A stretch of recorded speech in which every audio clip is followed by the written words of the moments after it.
అదే RTV app వార్తల్ని క్షణాల్లో చదివే అవకాశం ఉంటుంది. ఒక న్యూస్ పేపర్, ఒక టెలివిజన్ ఛానల్ మీ చేతుల్లో ఎప్పుడూ ఉంటాయి. మురుగుంటపాడు మండలంలో కనియంపాడు, భాస్కరాపురం గ్రామాల్లో సుమారు 210 ఎకరాల్లో అగ్రిగోల్డ్ భూములు ఉన్నాయి. సుమారు 10 రోజుల క్రితం సిపిఎం పార్టీ వాళ్ళు, సిపిఐ పార్టీ వాళ్ళు అగ్రిగోల్డ్ భూముల్లో అక్రమంగా కలపడుతున్నారని ఫిర్యాదు ఇచ్చారు. వెంటనే మా విఆర్ఓఆర్ వెళ్ళి పరిశీలించారు. అప్పటి నుంచి అయితే ఎలాంటి చెట్లు కొట్టడం అయితే జరగలేదు. ఈరోజు వచ్చి ఆ కొట్టేసిన కలప కొంత ఎవరో గుర్తు తెలియని వ్యక్తులు తీసుకెళ్లారని ఫిర్యాదు చేశారు. దీని మీద వెంటనే పోలీసు ఎంక్వైరీ ఇచ్చి కొట్టేసిన కలప ఎవరు ఎత్తుకెళ్లారో కూడా పోలీసు వారి నివేదికగా తెలుసుకుని తగు చర్యలు తీసుకుంటారు.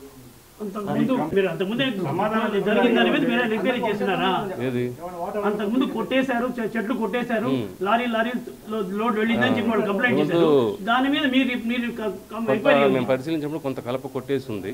వెంటనే అది సిఐడి వాళ్ళకి అటాచ్ చేస్తుంది కాబట్టి సిఐడి డిపార్ట్మెంట్కి కూడా మేము ఫిర్యాదు చేసాము. సిఐడి ఇన్స్పెక్టర్ వాళ్ళు వచ్చి పరిశీలించి వెళ్ళారు.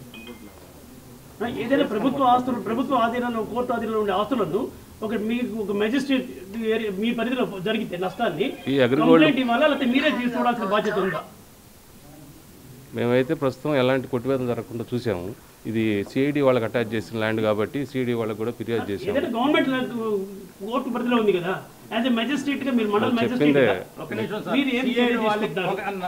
సిఐడి వాళ్ళకి మీరు కంప్లైంట్ చేశారా, సిఐడి వాళ్ళు మీ దగ్గరికి వచ్చి మీ దృష్టికి విషయం వచ్చిన తర్వాత సిఐడి వాళ్ళకి మీరు కంప్లైంట్ చేశారా, సిఐడి వాళ్ళు మీ దగ్గరికి వచ్చారా? సిఐడి వాళ్ళకి మేము ఫోన్ ద్వారా తెలియజేసాము. వచ్చి వాళ్ళు పరిశీలించి వెళ్ళారు. తర్వాత నాకు సిఐడి వాళ్ళు కూడా నాకు తర్వాత ఏమి నివేదిక కానీ వచ్చి నాకు కూడా ఏం చెప్పలేదు. మా స్టాఫ్, మా విఆర్ఓఆర్ వెళ్ళి చూసి రిపోర్ట్ ఇచ్చింది.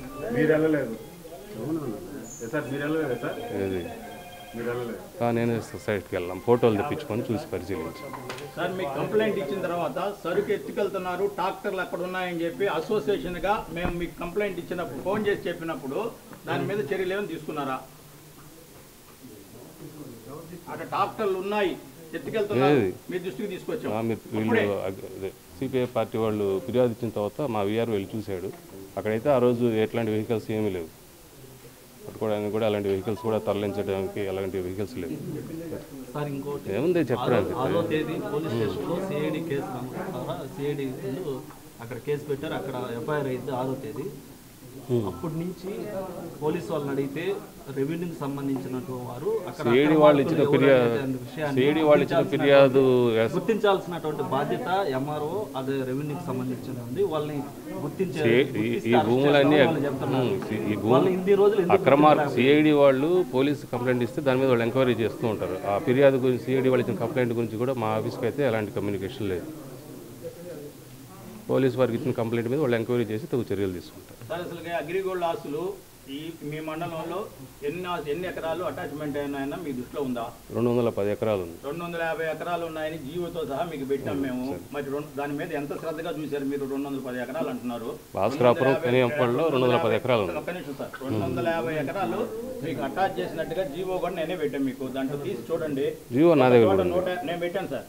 ఒక చోట 150 ఉన్నాయి, ఒక చోట 99 ఉన్నాయి, ఒక చోట 9 ఉన్నాయి. మొత్తం 250 ఎకరాలు ఉంటే మీరు ఎంత దాని మీద సిన్సియర్గా ఉన్నారనేది మీరు 210 ఎకరాలు అని చెప్పే దాంట్లోనే అర్థమవుతుంది సార్.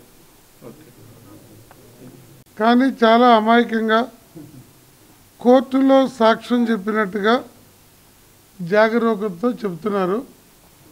ఈ అంశం పట్ల వారికి ఏమీ బాధ్యత లేనట్లుగా చెప్పారు. అంటే వారిని ప్రభావితం చేసే ఒక పెద్ద శక్తి ఏదో దీని వెనుక ఉందని మనకు అర్థమవుతుంది.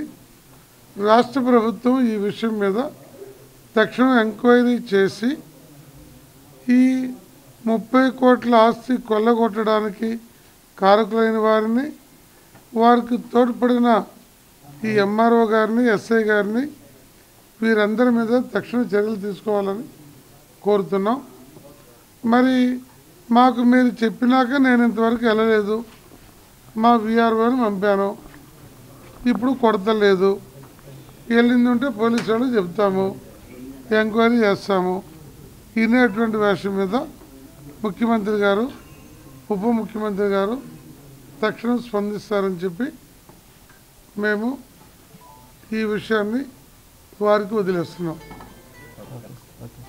ఈ నెల 5వ తేదీ నాడు ఈ ఎంఆర్ఓ గారిని కలిసి విత్ ఫోటోలు వీడియోలతో మేము కంప్లైంట్ చేయడం జరిగింది. దాంతో పాటుగా ఆయన్ని కూడా చాలా బాధతో రిక్వెస్ట్ చేశాం. సార్ దొంగలిచ్చుకుపోయి అనేది పోయింది, అది మీ ఎంక్వైరీలో మీరు తేల్చే పని పెట్టుకోండి, ఉన్నటువంటి 30 నుంచి 50 లక్షల ఆస్తిని కాపాడండి సార్, మీరు చేయాల్సిన చర్యలు తీసుకోమని చెప్తే ఇప్పుడు ప్రస్తుతం అందరి సమక్షంలో మీడియా సమక్షంలో కూడా ఆయన ఎంత అమాయకంగా అసలు ఏం సంబంధం లేనట్టుగా ఎంత నిర్లక్ష్యంగా మాట్లాడుతున్నాడు అనేది అందరం చూసాం. నేనైతే ఒక్కటి గట్టిగా డిమాండ్ చేస్తా ఉన్నా, దీంట్లో ఎంఆర్ఓ గారి వారి వాటా ఎంత, హస్తం ఒకటే ఉంటే ఆయన అంతలానే కాపాడు, దీంట్లో ఆయనకు కూడా ఎంతో కొంత వాటా ముట్టుతుందనేది నాకు అర్థమవుతున్నటువంటి విషయం. ఖచ్చితంగా ఇలాంటి ఎంఆర్ఓల మీద ప్రభుత్వం చర్యలు తీసుకోకపోతే అసలు ఇంకా కూడా ఇక్కడ విచిత్రమైన విషయం ఏంటంటే ఇది ఇద్దరు వ్యక్తుల రెవెన్యూ తగాద కాదు, ఇది కొన్ని లక్షల మందికి సంబంధించినటువంటి ఆస్తి, అది కూడా గవర్నమెంట్ చేత అటాచ్ చేయబడి సిఐడి పరిధిలో ఉన్నటువంటి గవర్నమెంట్ ఆస్తి. ఇద్దరు వ్యక్తుల తగాదకు సంబంధించి ఆయన ఏం చేయలేము పర్వాలేదు, కానీ గవర్నమెంట్ అటాచ్ చేసినటువంటి ఆస్తి అన్యాక్రాంతం అయిపోతుందంటే ఆ గవర్నమెంట్ ఆస్తి మీద కూడా ఇతను ఇంత నిర్లక్ష్యంగా ఉన్నాడంటే ఇతని జనాలకి ఏం మేలు చేస్తాడు? అతను ఇక్కడ పనిచేయడానికి ఎవరు దొంగలకు పనిచేయడానికి వచ్చాడా అని అర్థం కాని పరిస్థితుంది. ఖచ్చితంగా ఈ ఎంఆర్ఓ మీద రాష్ట్ర ప్రభుత్వం చర్యలు తీసుకుని తన చిత్తశుద్ధి నిరూపించుకోవాలని కోరుతా ఉన్నాం. ఈ విషయం మీద త్వరలో మేము Agrigold customers and agents welfare అసోసియేషన్గా కూర్చొని కేవలం అగ్రిగోల్డ్ కంపెనీ ఆస్తుల్లో కొట్టేయబడుతున్న సంపద మీద ఒక విస్తృత స్థాయి మీటింగ్ ఏర్పాటు చేసుకొని దీని మీద సీరియస్గా ఉద్యమాన్ని కూడా తీసుకెళ్తాం. ఈ అధికారులు అందరి మీద చర్యలు తీసుకునే దాకా మేము ఊరికనే పని లేదు, ఆ అవసరమైతే ఆమరణ నిరాధ్యక్షులైనా చేయడానికి మేము సిద్ధంగా ఉన్నాం అసోసియేషన్ తరఫున తెలియజేస్తాం. మరిన్ని వీడియోస్ కోసం ఛానల్ ని సబ్స్క్రైబ్ చేయండి, లేటెస్ట్ అప్డేట్స్ కోసం వాట్సాప్ ఛానల్ ని ఫాలో చేయండి అండ్ లింక్ డిస్క్రిప్షన్ లో ఉంది.